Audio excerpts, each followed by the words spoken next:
Advisory Board Strategic and Legacy Management Committee. I'm Dan Kaminsky, Chair.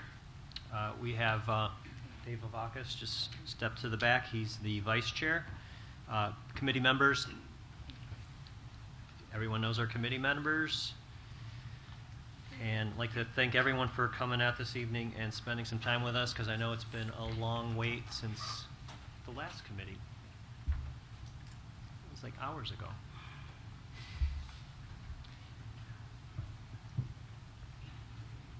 We have anything else up on there? All right, so tonight we will be talking about our open recommendation number 351. We have 0 pending, and right now 0 drafts.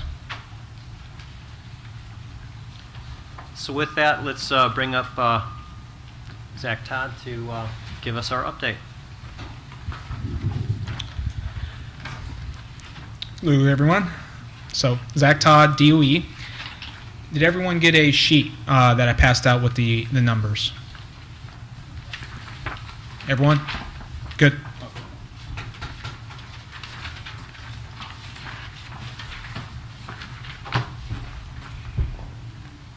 You need one? We got one of those. I got one. All right, thanks for bearing with me there. It's just a little bit easier to talk about numbers when you got them in front of you. So for fiscal year 19, I know last month you guys had John Lopez actually kind of give an overview of the budget, the process, and kind of where we were then. I think the hour after he finished, we got our House and Senate marks. So these have been public information for about a month now, but these are the first time I'm sharing with you outside of Gil. Gil apparently has briefed them to the Rotary Club and a couple other folks right now. So the way this works is you have your fiscal 18 year, if going from left to right, looking at the columns, you got the fiscal year 18 EM request. So, and then you have what we actually got for the 18 is our execution. Then you just see a column there for the delta. The 19 EM request, that's the president's budget.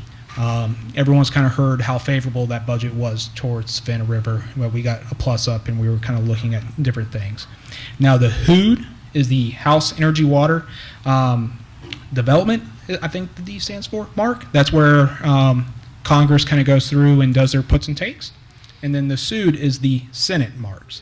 That's where the Senate kind of goes through their puts and takes. As you can kind of look down through the HOODs and the SUDs, neither of those were very favorable for us compared to the president's budget. So that delta, those red numbers, those are compared to the 19's president's budget. The HOOD, it was about a $116 million difference. The SUD, about a $73 million difference.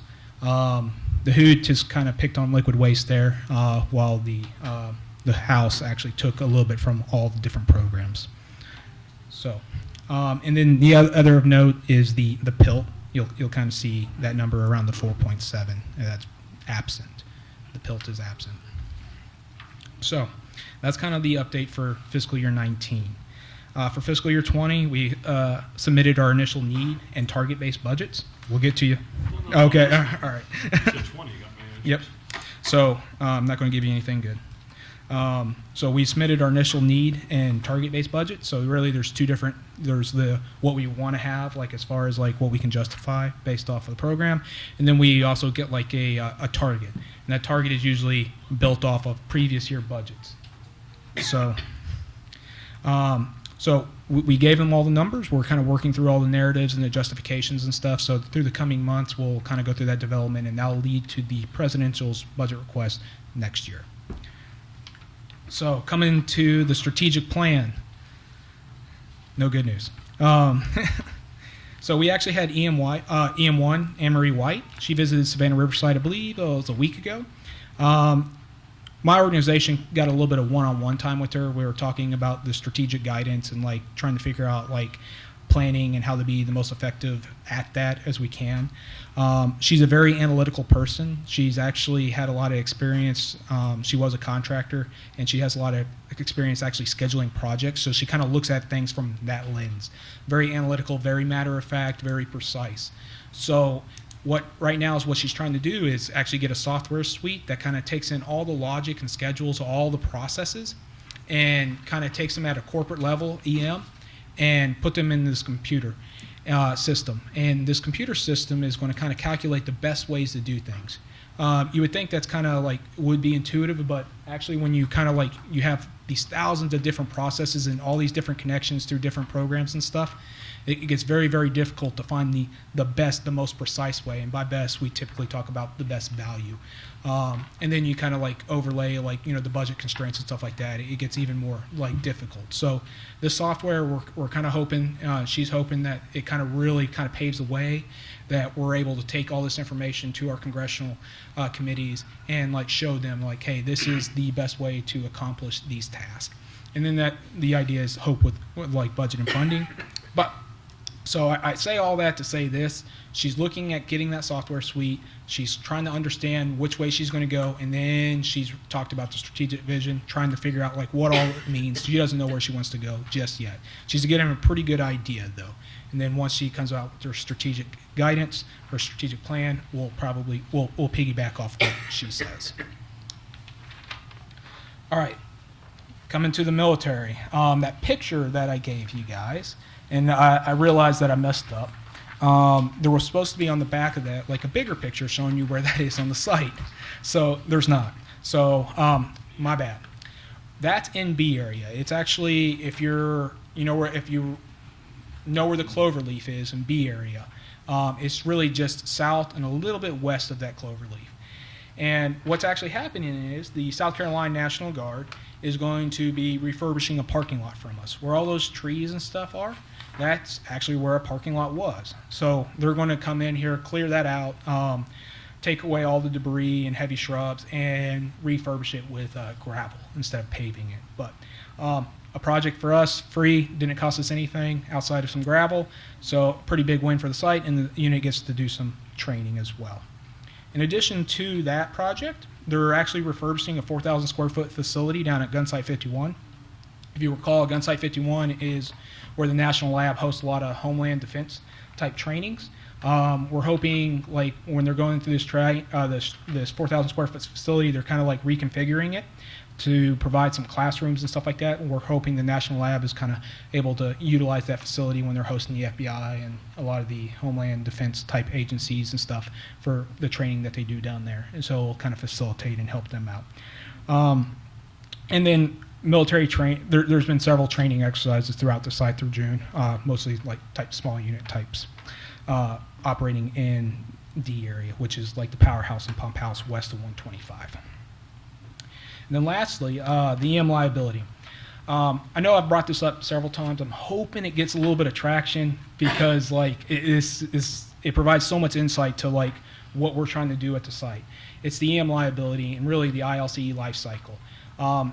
What the ILE does is it's a total cost for the site from today all the way through when we close, relating to EM's mission. So as far as closing down the tank farms, getting out, like doing all the spent nuclear fuel, processing all the fuels, using H Canyon, all the closures and stuff with the facilities, it actually goes into this elaborate plan that we come up and we total up a cost and make a schedule for. And it'll kind of show you a very rough, because things change, there's budgets, changes, new technologies are developed, things are constantly changing. That's why we have to update this every year. But we're actually finishing our update for this year. And this is something that's actually audited by KPMG, like one of the big four accounting firms that kind of come in and validate this, and it kind of goes on to the government's books as a liability. So it shows how much money we're projecting to spend at Savannah River site until we close. It's kind of like where I think that the CAB would want to see some of that stuff. It's just kind of, again, an overarching strategic vision, absent of a strategic plan. This is like something that you can kind of gain some insight from. So that's kind of my update right now. Is there any questions?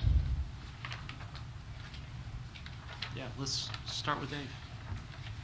So, Dave Lavakis, Cap. So, Zach, what is the status of the strategic plan? Stand by. That's yeah. So again, EM1, she came down. She's incredibly intelligent. I'm not just saying that because she's like my boss, but so she's very, very much a very analytical and very like process-driven person. And she's trying to figure out all those connections and stuff right now. And that's where I was talking about that software program. You know, bottom line is right now there's so many processes and there's so many relationships between things. It's very difficult for us in the aggregate view to say, hey, this is the most effective course of action. And what she's trying to do is assemble it and use the software suite to kind of come up with that. And from there, and this is a little bit of guessing on my part, is where she's going to be coming out with her vision and her path forward, where she sees EM going. Has DOE released their plan yet? DOE? Yeah. Like big Like DOE? Department. I looked on their website, I think it was a couple months ago, and I don't think they Well, no, did. it wasn't out there a Yeah, couple okay. months ago. I haven't checked the last few days, but Okay, yeah. It was a couple months ago. I knew this conversation was going to come up, and I was looking a couple months ago, and I didn't remember seeing it. Dave Vivakis, Cabinet. Regarding your chart for FY19 EM funding, I did some research today, looking at some of the websites that I was familiar with from my past life, and it looks as though that what I'm reading is there would be a possible what they call a minibus for the appropriations bill. In the past, last year they had an omnibus. All the bills went together, and this time they would send a couple of the appropriations subcommittee bills at a time and pass them that way. Of course, the President Trump has said that he would never sign another omnibus. Now, energy and water has passed the House, and that bill is ready to go to the Senate. The Senate has not passed their bill yet. So, but the Senate is planning to stay for August. The House is not likely to stay, and what I'm reading is that there's a likely CR, but of course the President has said that he may not sign a CR, that there may be a shutdown. He's threatened that. And then we have the election season coming. So things are probably unlikely by October 1st, the start of the FY19 fiscal year. Yeah. Everything you said is pretty factual. I can tell you that there's been significant movement within the government this year to not let a CR happen. Now, what does that mean? I don't know. Because once things get on that level, it's just kind of outside of our control. But there has been significant efforts within our organization, and you can just see the movement through like the committees and stuff to get things done at an earlier rate to avoid a CR. Thank you. Mm-hmm.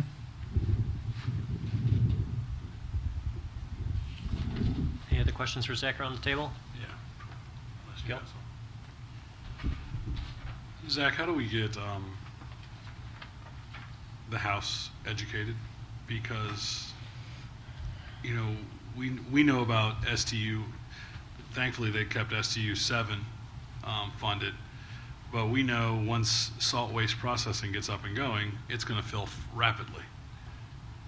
And so they gutted 8 and 9, which is going to make this beautifully new big facility stop, right? Yeah. So they're aware. They understand this. The House does. They understand this.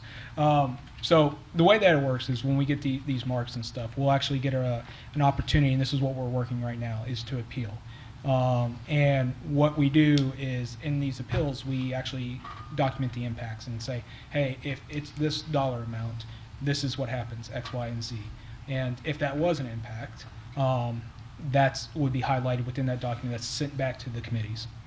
So there is that opportunity. I know in the past, working through our EM headquarters, they're constantly talking to these committees, and they're briefing them and educating them on these type of issues. So they have a understanding of our processes and the interrelationships and stuff.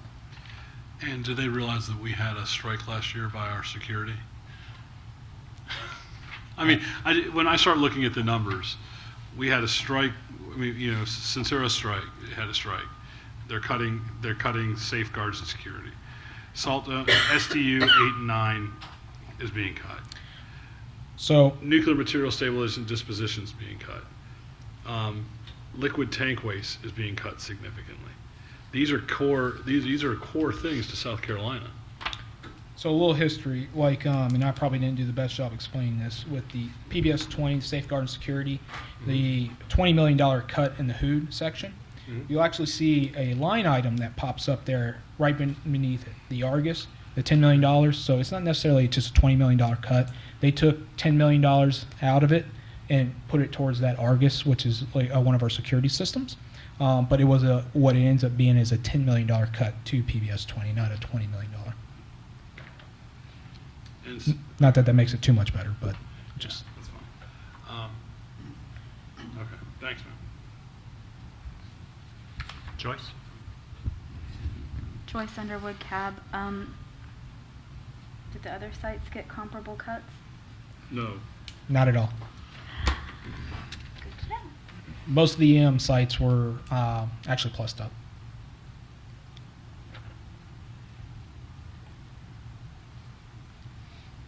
When was the last time you asked for money and someone gave you more than you asked for? Not just a little bit either. Like 10, 20, 30? 81%. 81%. So what do we do about it? So what can we do?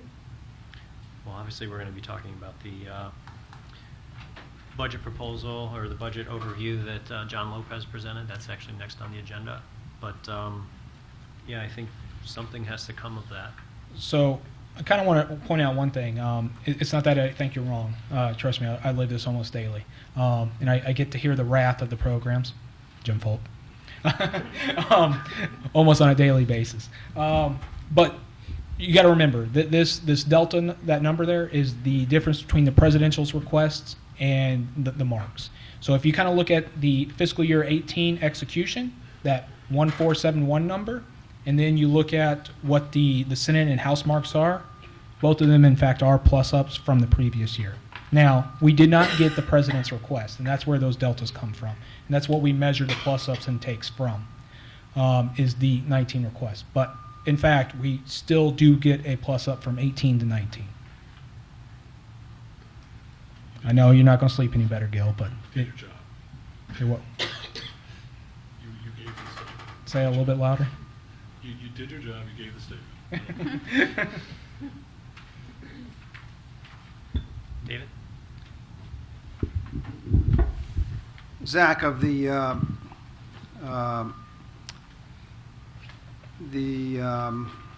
enacted FY18, the 1.5 billion, I guess that is. Correct. How much of that is pension? And then the 19, the request, the 1.7 billion, how much of that is pension? I wouldn't be able to tell you off the head, top of my head. I know you recently got the pension tables, and I believe that kind of showed the aggregate pension and PRBs, and then there's the EM portion of that. I'd have to go back and look at that table to give you an accurate number. Do you know the amount of the increase year over year? So I can tell you it's peaking in the years like 23 to 24. It kind of gets up to that 250, 260 million with PRB. How about 19 over 18? Okay. Okay. I can have an is that in there? If you look on Lopez's presentation, he had a pension contribution in there. Yeah. Yeah, because they were the pension was adjusted. The numbers were adjusted on the recommendation we had that we voted for in Savannah to reflect the numbers that John shared with us. So jumping 18 to 19. Just give us a number. 40 million, It jumped 40 million. 94 to 133.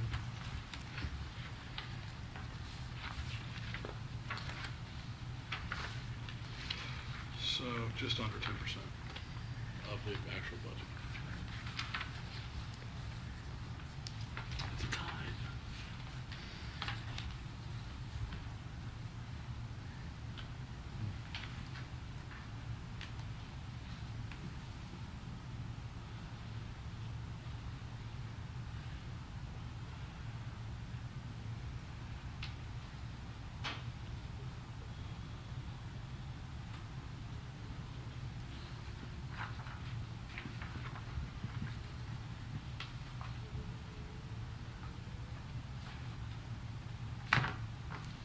More questions on that, Dave?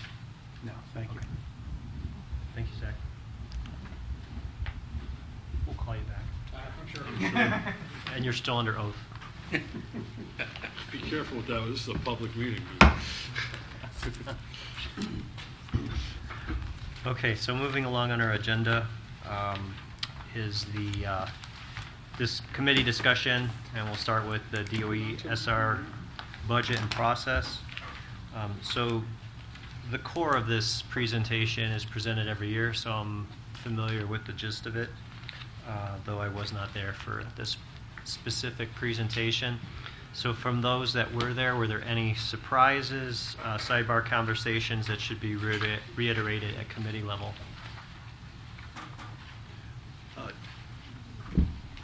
Dan, I think what you said is pretty much spot on. It's pretty much the same we had, and I think Zach alluded to it in his part of the meeting.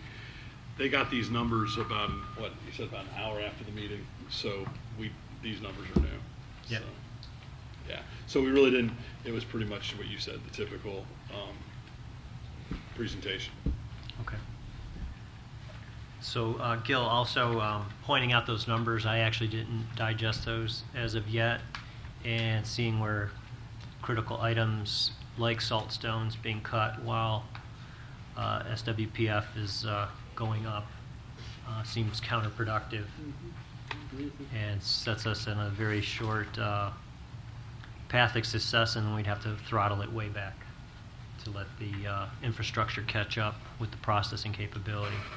And my fear, Dan, is, and I know it's apples and oranges, but I'm worried that SWPF is going to become a hot button issue in local. Well, look, we spent all this money on it, we can't even get it running, or it's not even running, and we spent all this money on it. Well, so we're not funding. I don't want to use the term MOX because it's not in our purview, but there was a lot of problems wrong with it, and it became just a punching bag. Now, I don't know the ins and outs of it, and we don't know because we don't get briefed on that stuff, but it became a punching bag, and that's the last thing SWPF needs to become, is a punching bag for people who don't understand what's going on. And if we don't have those if Jim doesn't get new SDUs, he has a great facility with nowhere to process stuff to. So now I guess I'm just beating a dead horse here, but I'm going to continue to beat it. Okay, so Dan Kaminsky, CAB. So I'm looking at it kind of from a hierarchy level. I don't know if Savannah River has done any analysis on the budget impact as to when critical path would say you're going to have to shut down SWPF because you have no more storage space. Is it something I need a recommendation for, or can you do that analysis and give us a timeline as to when those things intersect? Yeah, Jim Folk, DOE. That's not something we would need a recommendation on. We certainly do those kind of studies all the time. So what you're going to find when you kind of look into some of the details from the liquid waste side, remember back to the purpose of the FY19 President's budget request. It was really to go from where we are, and if you remember our classic gear chart, we're going from processing about 1 million gallons a year up to a target of 9 to 10 million gallons. So basically, across the board, I need to be increasing my game in each of those facilities, whether it's preparation of feed, up to the salt side, sludge side, staffing. We've talked about 4.5 shift staffing. It's really across the board, and that's what you're going to find here. It's likely we would be able to keep operating all of these facilities, but we would not be able to achieve what we're really after, that maximum 9 to 10 million gallons a year. You'll see different references, for instance, with our dispute resolution agreement with the state of South Carolina. That was fundamental in that agreement, the fact that we would achieve those higher rates. So that's what you're really going to see as a delta here. We'll keep operating, but we'll end up having to scale things back and not be able to achieve the maximum we could. And that's the real delta between the president's budget request and these marks that you're seeing. And that 9 to 10 million, is that output of SWPF or input from the tanks? That's input.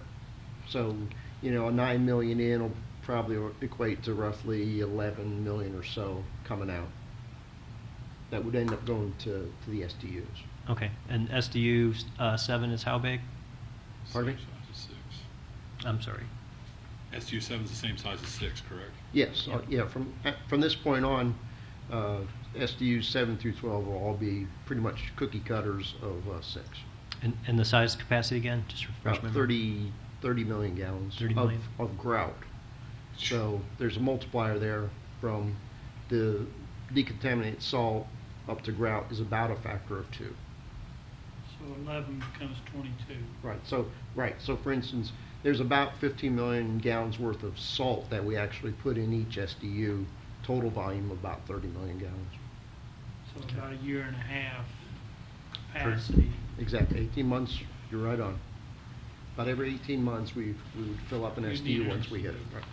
And Dan, one of the things that we talked about in executive committee when we weren't there is Doug and I both had the opportunity to speak with EM3 or is it 4? EM3 or 4, and Steve Trishman, the budget guy, and they shared with us that what is really being looked at headquarters favorably across all sites is infrastructure. And so what Doug and I took away from the meeting, and I'm kind of throwing Doug in with me, but was when we start making recommendations, if it's deemed a recommendation, that we tie it to an infrastructure need. This is pretty easy to tie it to an infrastructure need, because if we don't have the infrastructure, SWPF can't move forward. And so, not that the Citizens Advisory Board is here to support DOE, but we can help DOE with our recommendations when we see fit. And it help SR DOE, I guess is the way to say it, help Savannah River. And I see this as an opportunity to write a recommendation, to say we need this infrastructure, or the money that's been invested in SWPF was invested in vain. Because we have this beautiful system that's going to go live, knock on wood, in December or January, and we have SDU 6. Well, you know what? 18 months after it goes live, we're going to need another one.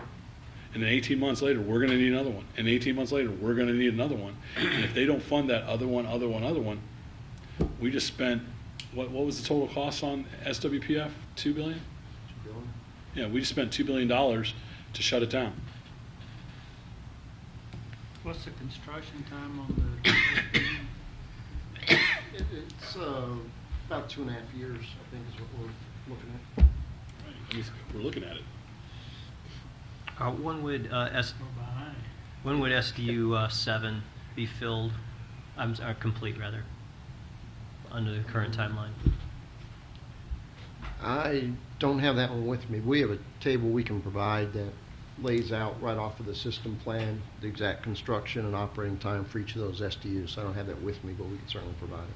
But what we've said before is that out of the entire liquid waste program, again, assuming we fund it where we ought to be, the SDUs are the overall critical path. I'm waiting on those SDUs to be constructed and ready to go. So overall, that is my critical path. So just a question: when the budget's submitted, is critical path ever shown? It's described in the narrative that goes with these. Okay, thank you.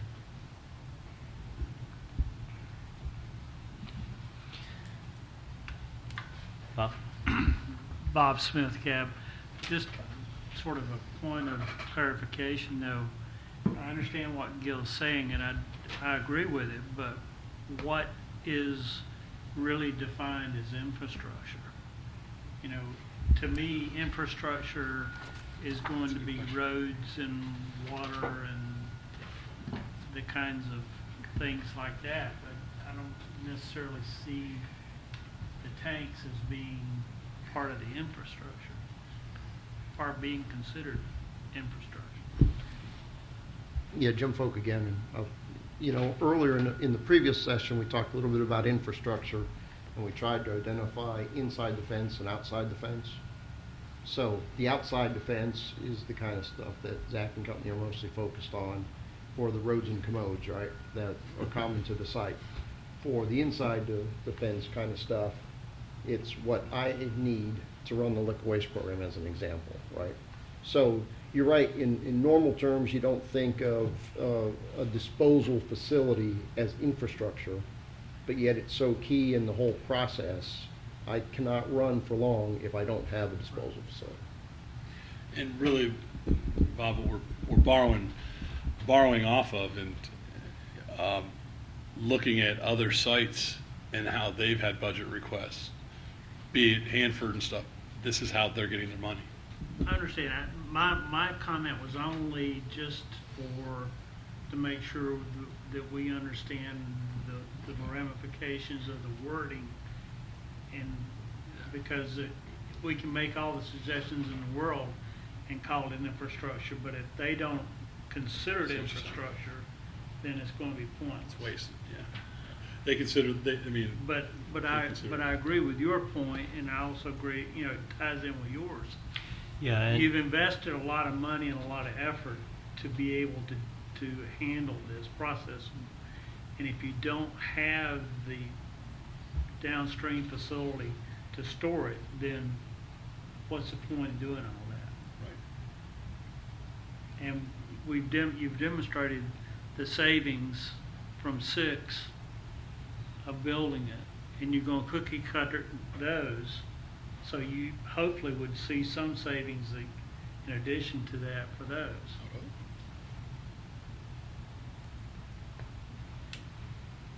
so, Zach, is there a prescribed definition of what we're looking at when we say infrastructure? Is it all equipment and facilities, rather? So we have what we call like program infrastructure, kind of what Jim Folk just kind of described. And then we have what is also called common infrastructure, and that's the stuff that's funded via the indirect, the road, the bridges, the source systems, then it kind of varies from there. With the start of this PBS 42, its actual name is Infrastructure and Land Management.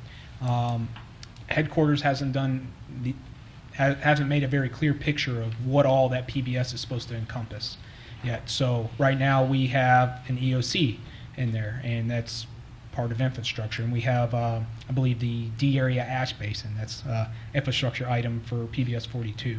So it gets kind of muddled right there. You know, even kind of further convoluted. Like you have what within security, some of that what we call IT stuff, like support. There's even some stuff in there. So it gets a little messy. But in general, like if you're wanting to talk about it and kind of want to make sure what we know, we understand, you can just say program infrastructure and then the common infrastructure, and we'll have a pretty good idea exactly what you're talking about. So correct me if I'm wrong, but our infrastructure requirements for liquid tank waste and stabilization and disposition was all under 14 Charlie, and more or less that's where these funds are coming out of, is 14 Charlie, correct? If it's within the fence, is kind of the draw line. I think there's a couple very small like puts and takes there, but generally, like if it's inside the fence, it's within the 14 program. Okay. So I'm sorry, go ahead, Narendra. Narendra Malik, CAB. I thought infrastructure within the fence for the project is supplying the power lines, communication system, and the roads. because you need to move from one SUD to SUD to another SUD, so you need to have the piping systems and all kind of other related structures to support the project.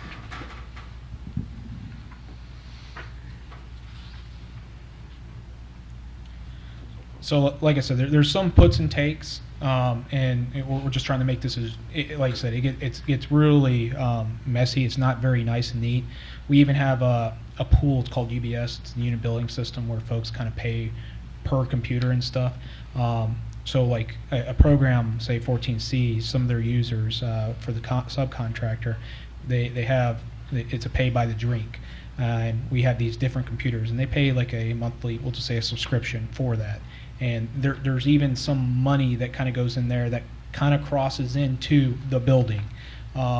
So it generally speaking is the way that, in the big ticket items, the things that are going to cost the most money and have the biggest impacts is if it's within inside the fence, and if it's like a melter or an evaporator or something like that, something that Jim Folk will probably consider like an infrastructure item. It's going. I know that's not Jim's program, but those big ticket items that he would consider infrastructure, that's going to be happen out of his program dollars. If it's like a road leading up to his building, or if it's a fiber line leading up to his buildings that's outside the fence, it's going to be in that general infrastructure. I know, like I said, there's some puts and takes, but again, that's generally how we categorize it. Dan Kaminsky, Cab. So an observation that I have with regards to how this has gone with now the released 2019 Senate and House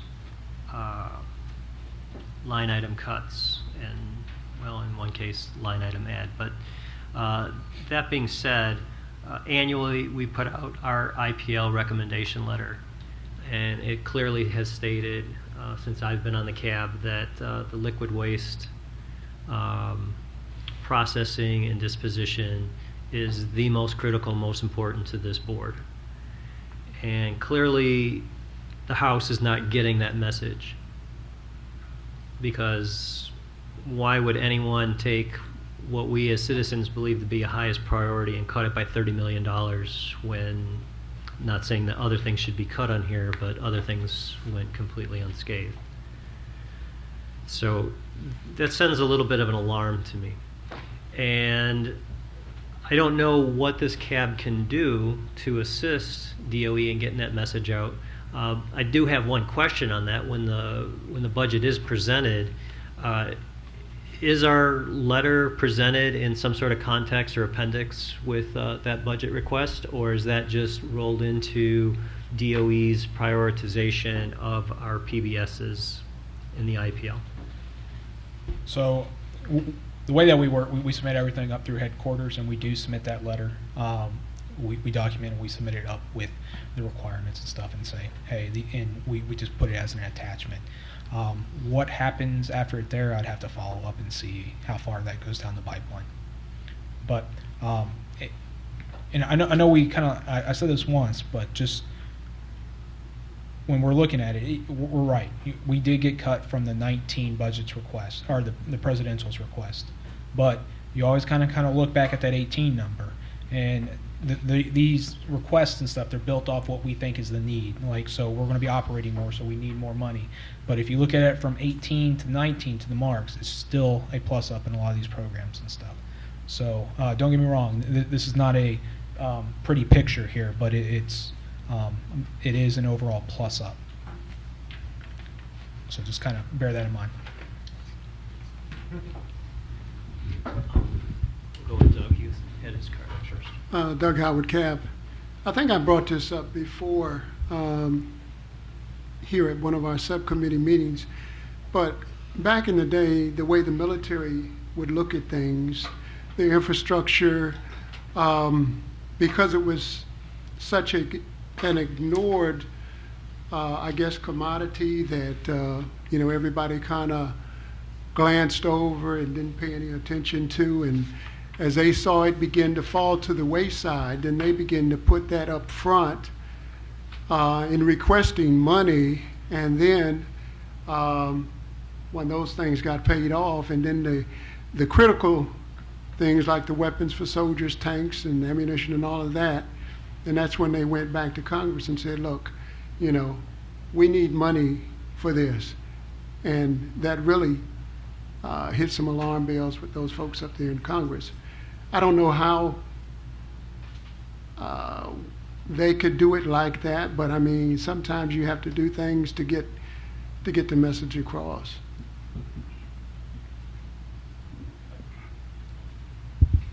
We'll work our way around the table. Joyce.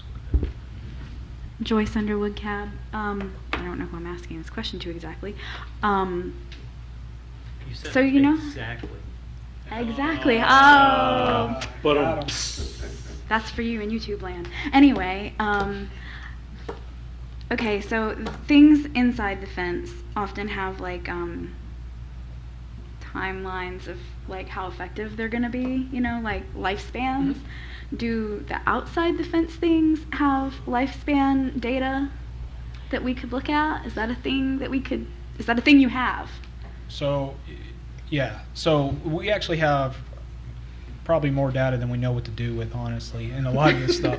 And it's constantly looked at. It goes into reports, kind of to what you're saying. We paint this picture consistently and constantly. And it really hasn't changed much in the past few years, kind of where we're at. The overall narrative is we have a site that was built in the 50s, and we're riding on a lot of that infrastructure.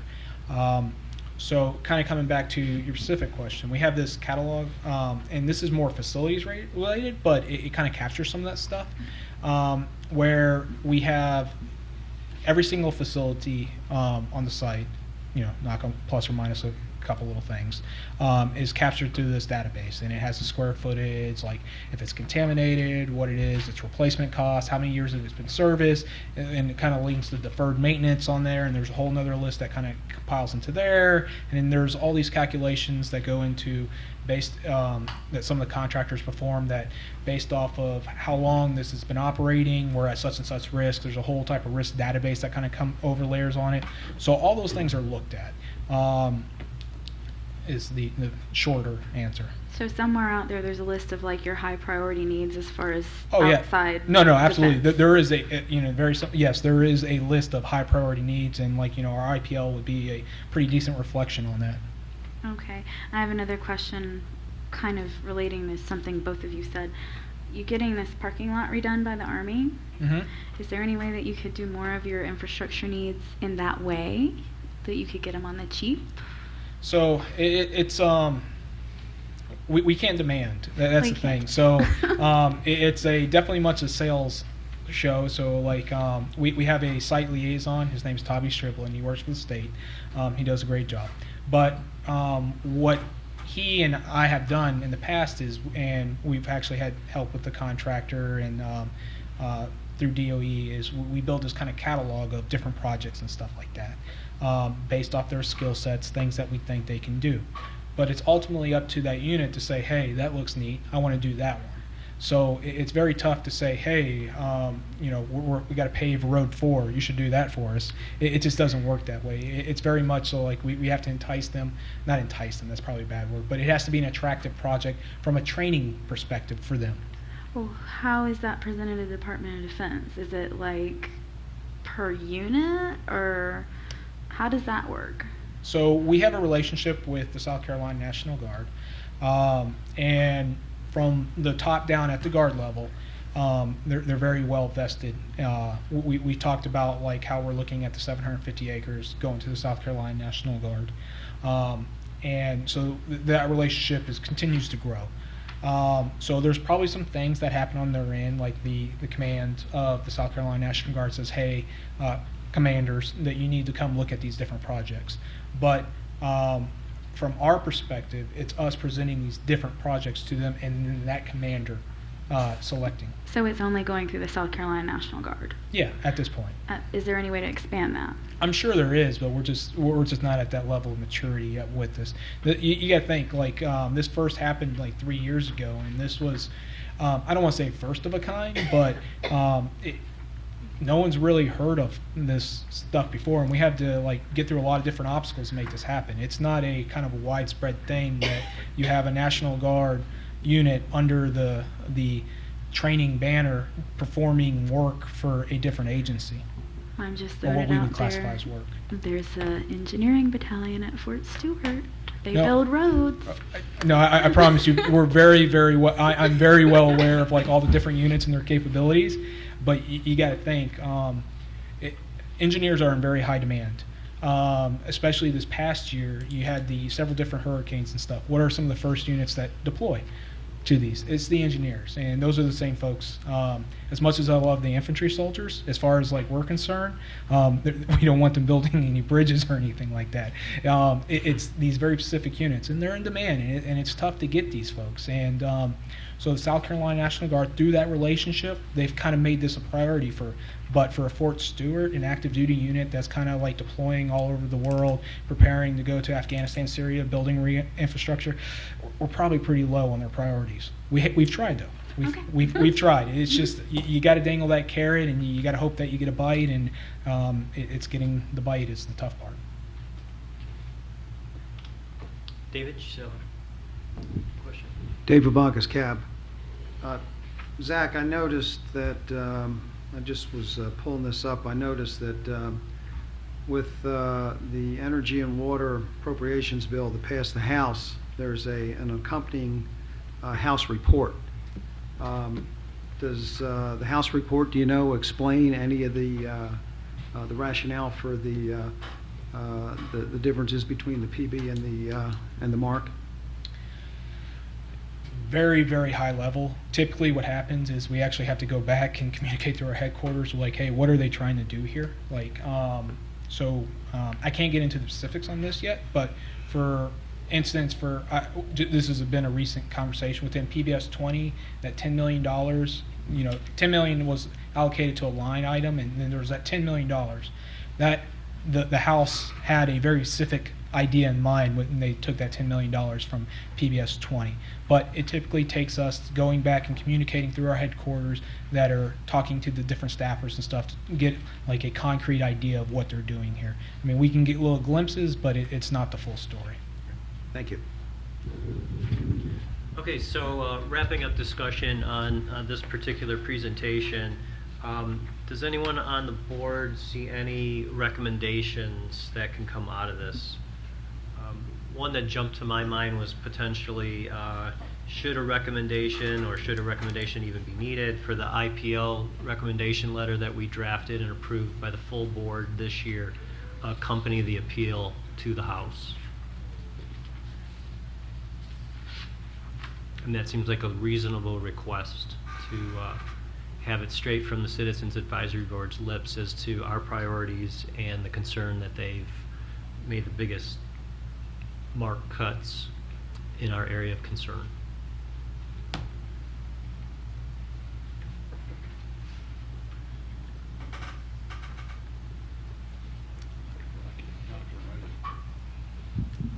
Narendra Malik, cab.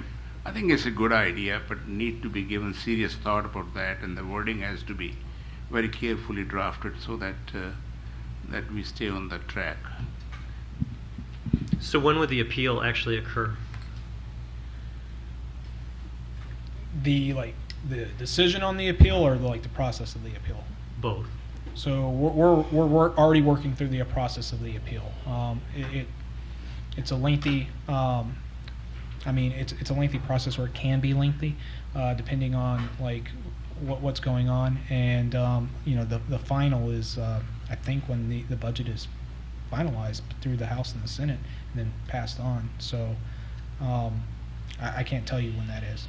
But there's one point, I'm not 100% sure whether your IPL letter goes all the way through or not. So I just want to, don't assume one way or the other. I'm going to get the answer for you, but just don't assume that it just doesn't happen yet. I'm just not sure. So I am going to follow up with that, though, and I'll get it emailed to James pretty quick so he can forward that on to you. So just, James, a quick question. Would that need to be in a form of recommendation?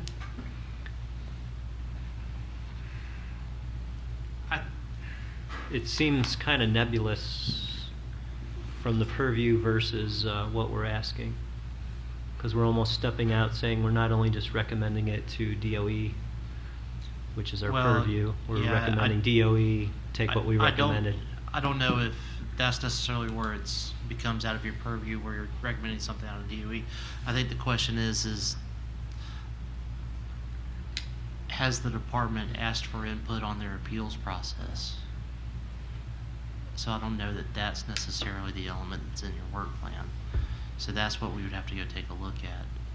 While they have asked you for an IPL letter and they've given you the budget and they've asked for your thoughts on the budget, I don't know that they've necessarily asked for your thoughts on how they conduct their appeals to the House. So that's what we would have to take a look at. So I'll get you an answer. James, it would have to be a recommendation, though, because that's the way we communicate to DOE. Outside of requests for information, yes, it would have to, if it were to go through, it would have to be a recommendation in that form. Right. I mean, that's the only way we can make it public. I mean, the request for information isn't public knowledge. Well, you can make requests for information all the time. Right, but You don't need a rec for that, but I think this would go beyond that agreed. and probably would have to be, you probably have to formalize it in some sense, and that would be the recommendation. So it would be 4 months away. Well, possibly 3. Well, 2. Could be 2. I mean, well, Well, for we would full have, board, we'd have to right. draft it, meet in their next committee meeting, Approve it, approve it, take it. full board. That's 3 months, and then it would be in DOE's hands 3 months from now. Is it a lengthy enough process that 3 months would work for us? Maybe. Way to commit there, Zach. Way to commit. Jim Folk, correct me, Zach. The appeal goes to the conference, correct? So you guys know as well as us when the conference would occur between the House and the Senate. That's where these numbers would get addressed for any change. So, you know, you can play that out probably in a normal time frame. You're talking about July, August, when those conferences happen. So that's probably the schedule you're up against. David? The past few years, conferences have been a rarity. So, but with the omnibus, what usually happens is the leadership makes most of the decisions, and whereas with regular order, they work through each of the subcommittees, and then they do go to conference. But that hasn't been the case recently.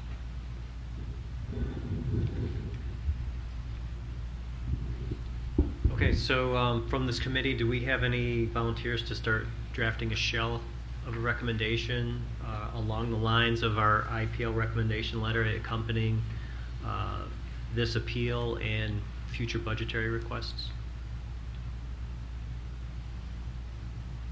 And then we can all chime in with some input. James, we are allowed to some degree to kibitz on the draft, right? But as long as the draft comes here for final. Absolutely, yes, you can do that. All right. So I'm willing to work on it as part of the team. Do I have anyone else who will join me? Narinder? Thank you. Actually, Dave should be good at that. He's good at numbers. Well, we'll certainly be consulting with Dave.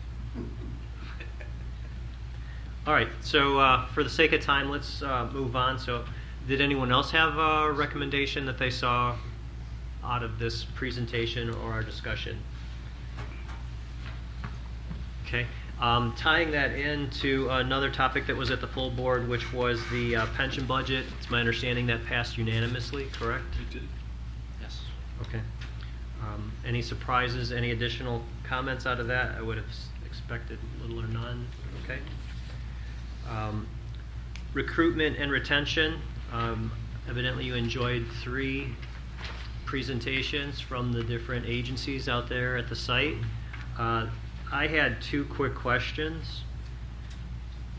Since it's almost a public view of next generation workforce. Has there been any aged people, such as myself, looking for employment there that have taken exception to that? Take an exception. Yeah, next one. Awesome. I did slip in on you this at work late. Carol Berry, SRS. You mean current employees take exception to it? Or candidates? Well, you know, when you look at the average age of what we're hiring, at least speaking for SRS, is currently at 38. You know, Okay, so I'm. okay. You're it's still really- hiring a broad range, Oh, not yeah, just it'd be a college huge grads. mistake if all we hired was CCGs, because you'd end up with the same situation 25 years hence. So we're really actively going after, actually right now specifically in the engineering, I'm putting together a lot of materials to try to get more of the middle level. We're doing really well, but we're trying to hire more engineers, so we're really going after some of the, meetings that they've got, the different organizations, to try to recruit in that kind of way. So, but yeah, my average age has stayed at 38, 39 in terms of what we hired since FY14. So we're doing a really good job on that. And actually, there's a slide in there that shows that shift. We've got 5 generations represented, saw that. and you see that shift. And so it's a very slow shift, but we're getting there. So no, I Excellent. don't. I mean, you don't really see that. Occasionally, you'll have folks say, "All you care about is hiring," and this is not appropriate. You know, like young people, absolutely not. Okay. So No, that's good to know, because that's obviously was a perception I had, and being an old guy myself, it- Right. And I just am wondering very if I had old. career My birthday opportunities. was yesterday, so you Don't know. worry. So, Don't lose your job, brother. But no, we really do that. I mean, I hired a benefits manager 4 years ago who was late 60s. So Nice. Okay. Mhm.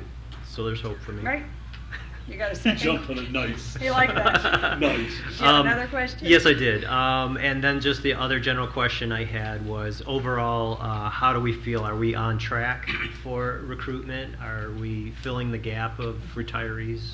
We And- feel very good about that. You know, I didn't talk into detail with that. Right now, I've got 53 future report to works, where we have 44 plus 25 for non-exempt positions currently in comp.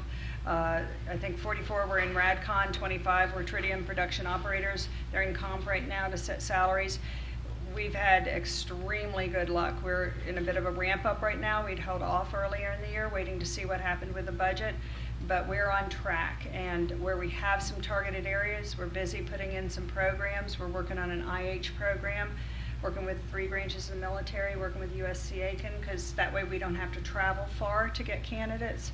So, you know, we've been able to fill the gap, and actually, and to be very honest, as you see the, you know, people like to talk about that retirement cliff, and it's really not appropriate to talk that way.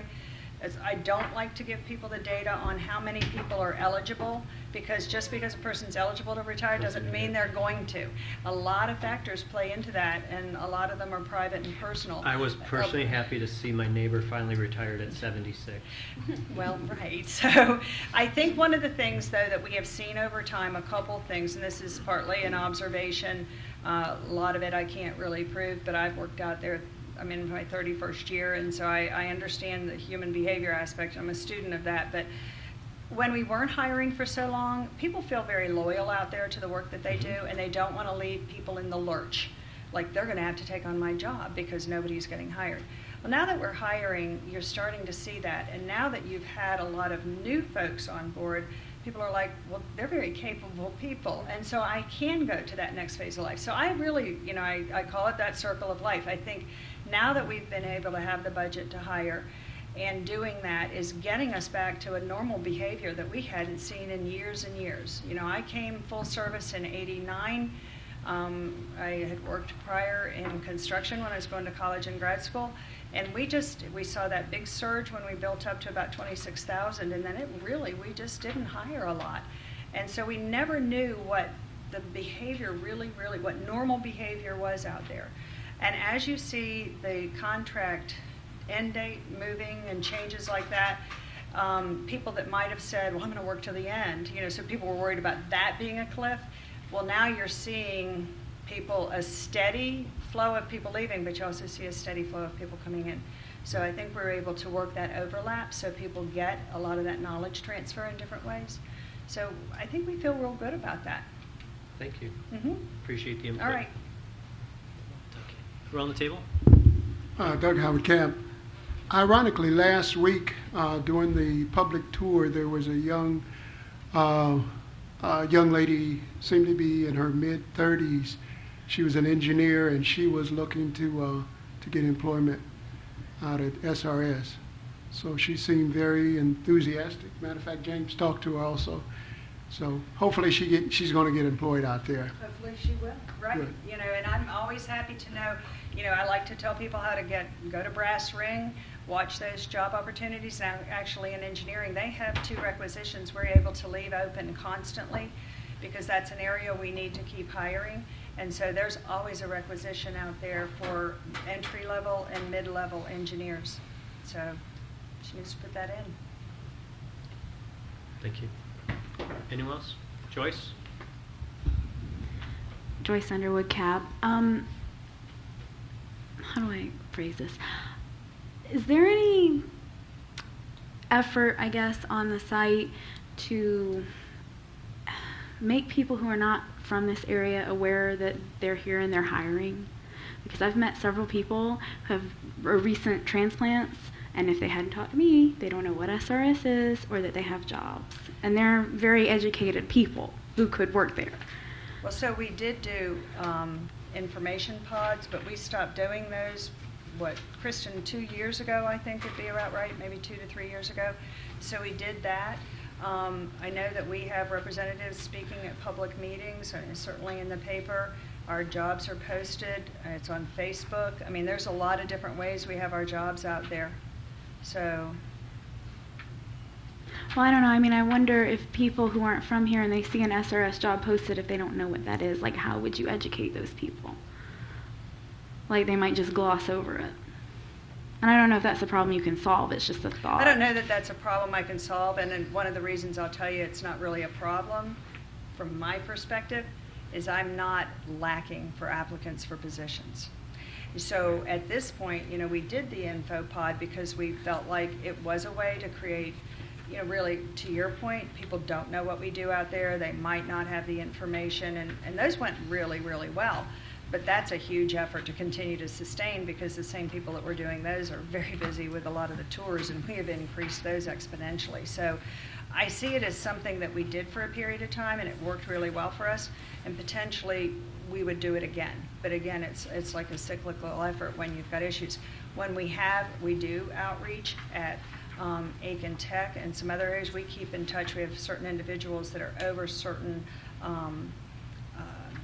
areas of responsibility, like maintenance and E&I mechanics and all. We stay in close touch that way, and that's how we do get word out in the jobs. We work very closely with the universities and colleges and the tech schools. So I think it'd be something we did do. It worked really well for us, and I see us probably pulling that out at some future point. But you know, we do as much social media as we can and advertise those jobs out there. But I see your point, and we can certainly talk about it as something we do again with info pods.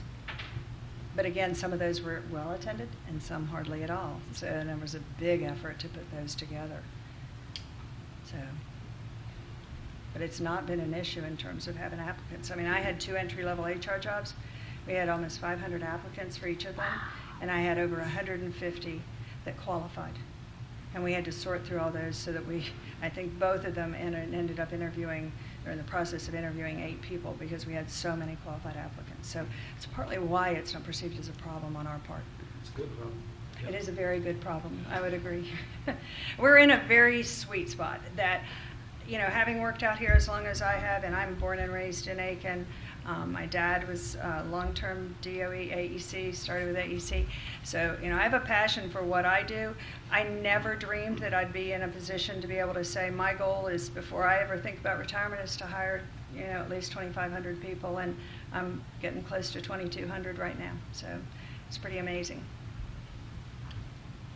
Yeah, Jim Folk, DOE. I'll just remind you, Lee Moody from DOE presented, and part of his conversation was they do go out on recruiting trips. So we've sent people to Jacksonville, to, with the Kings Bay area, we're sending people to the shipyards where we, when you look at some of the people we're primarily looking for, facility engineers, facility reps, kind of the direct oversight of operations, that is something that Lee has taken on as initiative for the DOE side to get out and try to recruit some of those people. Well, we do heavy recruiting, but I think you were referring really for local, or? People who are transplanted, because we're a military community, so there's spouses. Right. And I'm a spouse. The only reason I'm here is because I have a personal vested interest in nuclear energy separate from this. And that's the only reason I know that you're here, So is because I did my own personal research. We're real close to rolling out a resource on our website that is for partner support, and we do offer, I forget right now what the amount is in our relocation for, so if we hire someone and they have we call it a trailing spouse coming with, we offer a certain amount of support for resume writing and all kinds of things. So that's part of it. Well, my concern is more for the spouses of people who've come here for other reasons. For other things. And if they don't meet one of us, they're going to not really know that SRS is there, that they're a viable So employment if you option. have suggestions when you're speaking of that, I'd be more than happy to I have don't them to know, try. but it was just something that popped into my head. I mean, Mhm. I don't have television. I don't know who does. I don't know if you guys run commercials like SRS is here. Like, I don't know how people who aren't from here, who don't have a history in the area, Mhm. would know that it's here unless they were searching nuclear energy things. I don't know how you find out about it. I guess that's my bigger question, just conceptually. Okay. I think a lot of people do, because so many people do work at the site or have worked at the site, and we get a lot of hits on Facebook, and when we post jobs, we do put that out there and tell people how to go out there, but it's possibly an argument to do some sort of another, community type event where we invite people to educate them about the work The second from available. last page also had a nice map of some of the college recruiting. I mean, So we at least do. the southeast portion of the states is very well represented there. I don't know that this is an employment issue so much as a just community issue. It How many people feels do you talk to community. as a member of the CAB that have any idea what SRS is before you talk to them?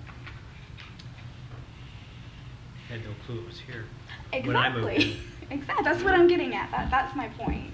Yep. More so than recruitment, I guess. So maybe this isn't under your Well, purview. it was a big effort, and that is why they did the info pods, and they really got a great deal of benefit out of that, but then, and that was really towards the beginning of our heavy hiring effort, and I think it served a great purpose. I think, to your point, maybe it's something to think about doing, maybe not every year, but maybe every other year or something, having one or two of those.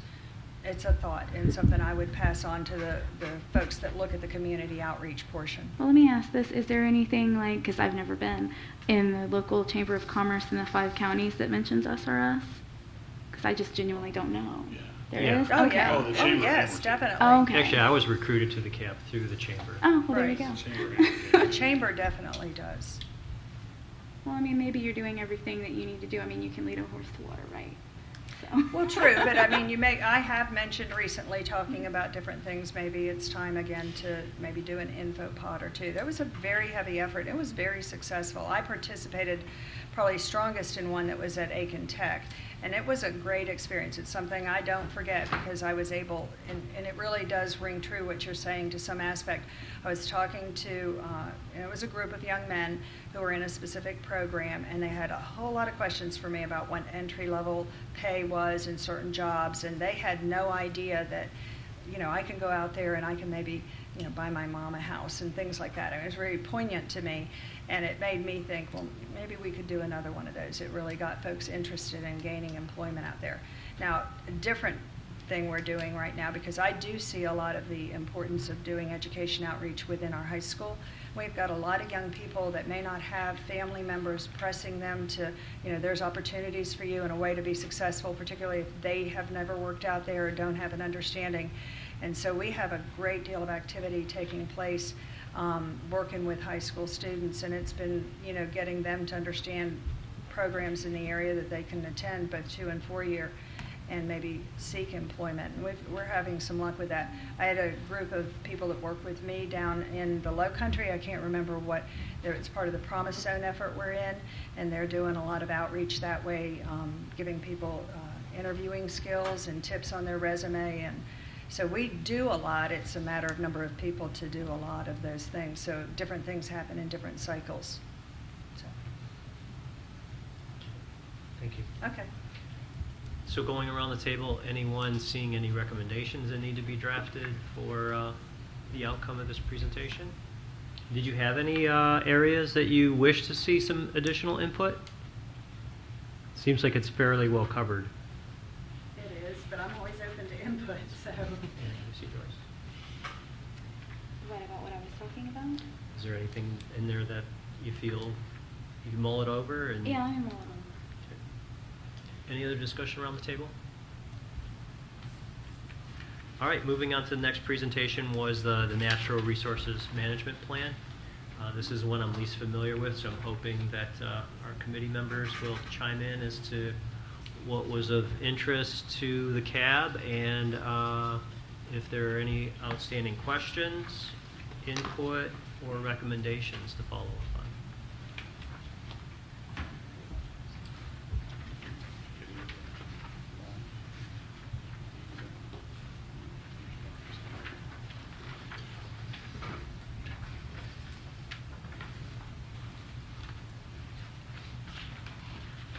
Dan, I believe Doug has it. Oh, I'm sorry. Hey, Doug. Dave. Doug Howard Cap. Greg Murray and I, we had discussed, we talked about the feral hogs. There was a great presentation they gave us, about all of that. But we did a little research, and I think James said they're going to have another presentation in September Yes. where we're going to get some additional information on there, because we may have some interest in maybe doing a recommendation on some feral hog stuff, but we'll see what comes out of the presentation in September, and then we'll go from there. Okay. I think that presentation will be by Dr. Hogzilla. I mean, Can you use the microphone, Miranda, please? Yeah, we need to get Hogzilla on the record.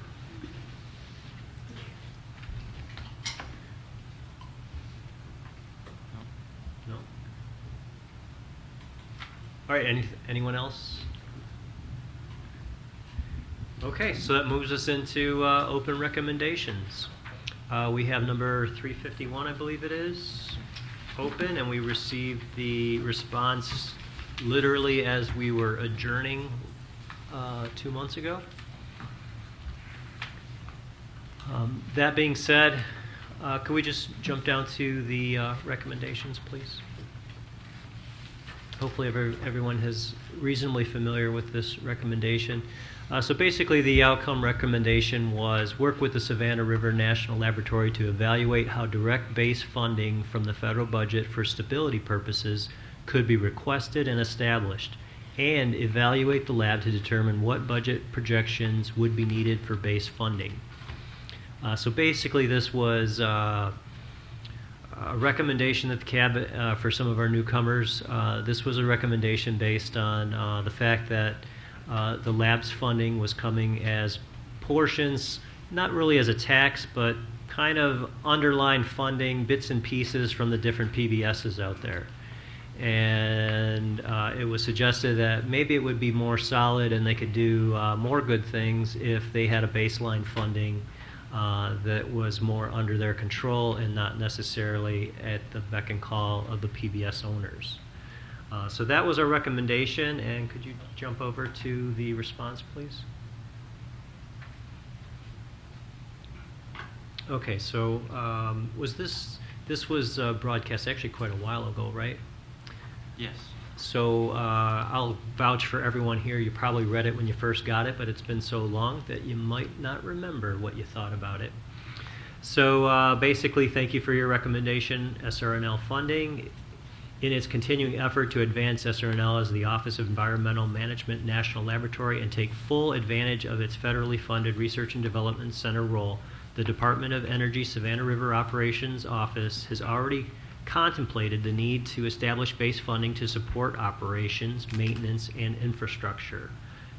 DOESR explored the opportunity to establish a project baseline summary for SRNL in 2018 and 2019, but continuing resolutions and other budgetary and organizational restraints did not support the effort. DOE-SR will continue to reveal the concept of base funding for SRNL in the future. We will keep you informed of our efforts as we move forward. So this is kind of complementary in a sense that this is what DOE has been trying to do behind the scenes, and continuing resolutions obviously has a very negative impact on budget planning and hasn't been conducive to make it happen. I'm looking at it, but I'd like to know your ideas, thoughts, comments first. David? Dave Lavacas, CAB. I have a question that I didn't do the investigation until recently, and Zach, maybe you can help with this. I don't know, do you do any budget formulation for SRNL? So SRNL is done via the indirects, so it's controlled by our indirect team. I am on that team, so I am kind of, but it's not like what we call budget formulation is more the direct side, and then working through the congressional and headquarters to get us the money. That's what we call budget formulation. When I go out and look at the DOE website and look at the legislation or the appropriation history for SRNL does appear, and it looks like in FY17 the enacted was $8.6 million. In FY18 the budget was about $5.5 million, and then the request for FY19 is $841,000. Just I'd have to go look at that. Okay. I'm not exactly sure. You said Savannah River National Lab? yes. For especially those low dollar amounts. I don't know off the top of my head what that could be. Okay.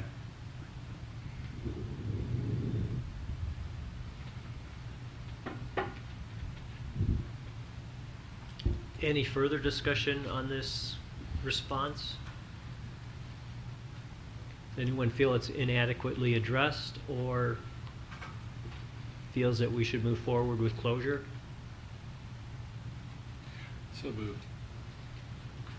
Or keeping it open? No, you said for closure. I said or. I move that we accept DOE's response to recommendation 351 SRNL funding. Do you have a second? I second it. Okay. So we'll move that to a vote. Oh, we get to use the clickers. We get the clickers. Do I get the extra ones too? Please no. Dead Vote early, people. vote once. Dead people vote. So to be clear, the motion on the screen, vote to forward recommendation to the next full board meeting for closure. Sorry, I think I said we are closing it, but obviously we're only recommending for closure.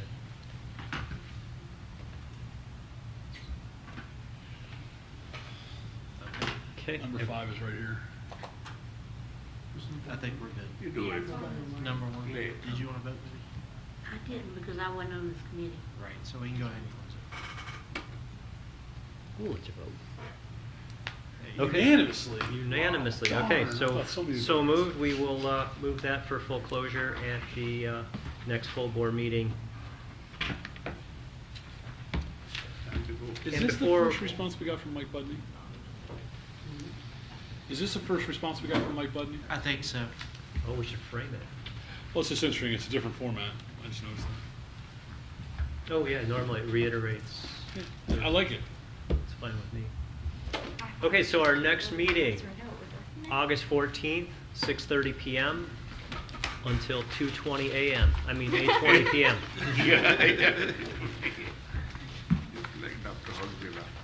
And James, actually, could we explore that idea? Would that be allowable to Unless you can send do an overlap schedule?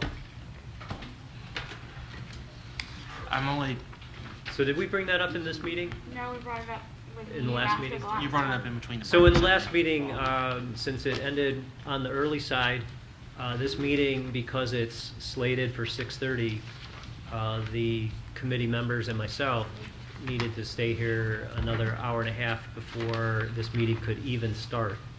And what was suggested was if we scheduled the second meeting for, let's say, 5:45, if the first meeting did go long, we would just start the second meeting a little late, according to the schedule. That way, anyone who was anticipating, wanting to give public comment, they for sure would not miss the meeting. We have no latitude to pull that meeting time in. If it's posted at 6:30, it's going to be at 6:30. But if it's posted at 5:45 and we're still online, we could still remain on the line until the meeting starts, and public comment and public input could still be realized. So I don't know who makes that decision, but I'd love to move forward with it. I think what we need to do is talk about it in the executive committee and then Okay. determine when you guys, if you want to enact it and when you would want to I mean, enact we it. may have to wait till next year to do something like And this. I say that because Right. Yeah, since the this schedule's out. topic or this idea comes up every year about this point in the year, but then when it comes time to make the schedule at the work plan meeting, it gets dropped. So Yeah, and that might just be because it's not on everybody's radar. Yeah. Because I literally, when I So- did our work plan, I was you strictly were focused looking on at the some other stuff. topics. And that's understandable. So let's And- bring it and up in not- July and then figure out, if everybody's on that same page. And In what- fact, is what it we wanna known do. when we're doing our work plan exercise that we either have the early or late slot? Yeah, Yes. By you that guys time? wanted Yeah. the late slot, that's why I got the early slot. No, they No, we rotate. flip-flop every They year, flip-flop. but yeah, I'll trade you back. it's done. We can't. It's already out there. Yeah, see, that's my only hesitancy to answering your question like right now is No, no, because that's fine. we publish this. Obviously, For things months, don't happen so- snapping the fingers. It's Right. just how do we start that process and Let's talk about it in July. get it some For sure. traction. Okay. All right. So with that, we can. If there's no further discussion around the table, we can open up for public comment. And I see no public here. Is there anyone online? Hearing none. This meeting's adjourned. I have it down there. I'm just trying to get healthy.